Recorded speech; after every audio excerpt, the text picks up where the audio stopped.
So today we're talking about second part of chapter 4 and chapter 5. So chapter 4 starts with Brody seeing the newspaper.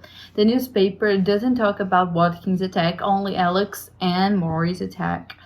And they have this doctor, Dr. David, talking that he doesn't think could be more than one shark because at that time and location would be really rare, and he thinks a white shark with the descriptions he received. And Metals have the idea to put fish goodies on the beaches now they're closed to attract and catch the shark, but that doesn't happen. Later, Alex's mother comes to Brody in the office and talks about her kid's death, and it was his fault because he didn't close the beaches when Watkins died because she discovered about the first attack, and she kind of blames Alex's death on him.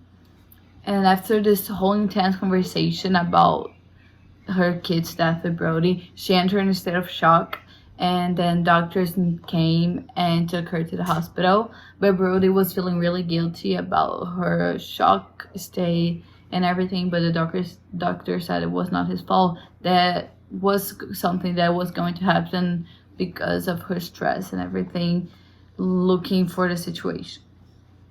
Then Larry calls and talks to Brody, saying that he was feeling bad about the dads, but Brody kind of bad because Larry was only looking for the economy of the city. He was kind of not really caring about the people who were attacked. So Brody was kind of like feeling shady thing on his side. And he asked Larry about his partners, his business partners, but Larry said it was not of his business and didn't give any information. So the chapter 4 closed with 3 fishermen talking about the white shark, and Quinn, the boat's captain, says they're not going to chase the fish now because it was kind of a dangerous thing. Then we go to chapter 5. It starts with Brody and Hendrix grabbing the chicken rings boat and going to see Ben's boat, because Ben's boat Flicka was in the middle of the ocean and they couldn't reach Ben. The boat was not moving, so something weird was happening there. So they grabbed the boat and Hendrik was driving, and Brody was kind of scared. Like at first when they start like going with the boat, Brody was like go slow when he started like trying to reach the equipments to in case something happened because he was really nervous. But they get to the Flickas, which was Ben's boat, and they pass to Chicken Ring's boat to Flickas. And when they go inside the boat, they see holes on the floor. And when Hendrix tried to reach the holes from the bottom of the boat, they found a tooth. So when they found it, they knew it was a shark attack. And then the shark killed Ben. So Metals and an unknown guy was waiting for the two at the dock.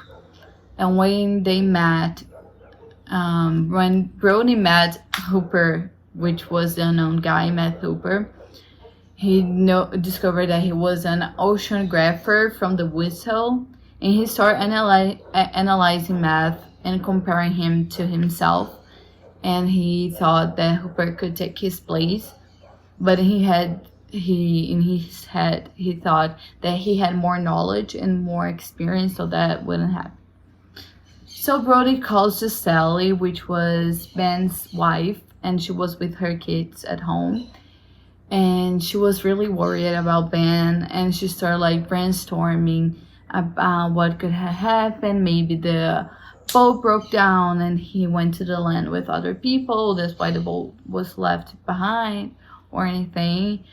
But Brody knew about the shark already, so he asked Grace to stay the night in Sally's house because they told her he's probably dead in a shark attack, was probably killed in a shark attack.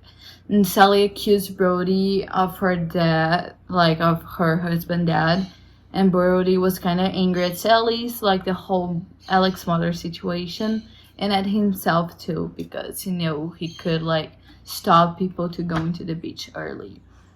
So they showed Metals and Matt, Brody and Hendrix showed the tooth, and Matt think it was a white shark, about 15 to 20 feet and 5 to 6,000 pounds. But they start brainstorming about how the shark could have killed Ben too. And then Brody and Matt start discussing about the shark because Brody wants the shark killed, but Matt wants to study, understand the shark and why he's doing all of that. So he wants water samples and see how the other fishes are behaving to the whole situation. After that, Larry calls and he already knows that Ben is missing, and he's still worried because people are still canceling and there's no new customers, and he thinks people are overreacting about the shark situation. But Brody totally disagrees because people, like, already 4 people were killed, so it's not overreacting. It's something real. Is the fact that what is happening is serious. And Brody asked Meadows to find out anything about Larry's partners because Larry was really insistent to keep the beaches open, including 4th of July. And Larry said he was under pressure about his partners, so he knew something shady was happening. And people said they were not going to open their business because the beaches were closed. So after that, Brody goes to home. And he has 3 kids and a wife that was at home at the time.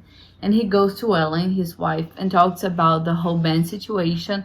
And he talks about Matt Hooper and how he was at the same type as she was, which he calls Southampton summer type with like rich and good family. And she asked Brody to teach her kids tennis because she wanted them to go to clubs to play and know rich and good people. But he talks about the financial thing and then stopped the discussion there. And he thought that she was giving signs for sex, but actually she was really turned off and really sleepy because she was taking sleeping pills, and he didn't know that, so she talks to him about it.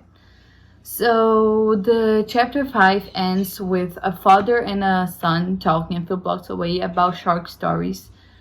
And that's when we conclude chapter 5 and part 1 of the book.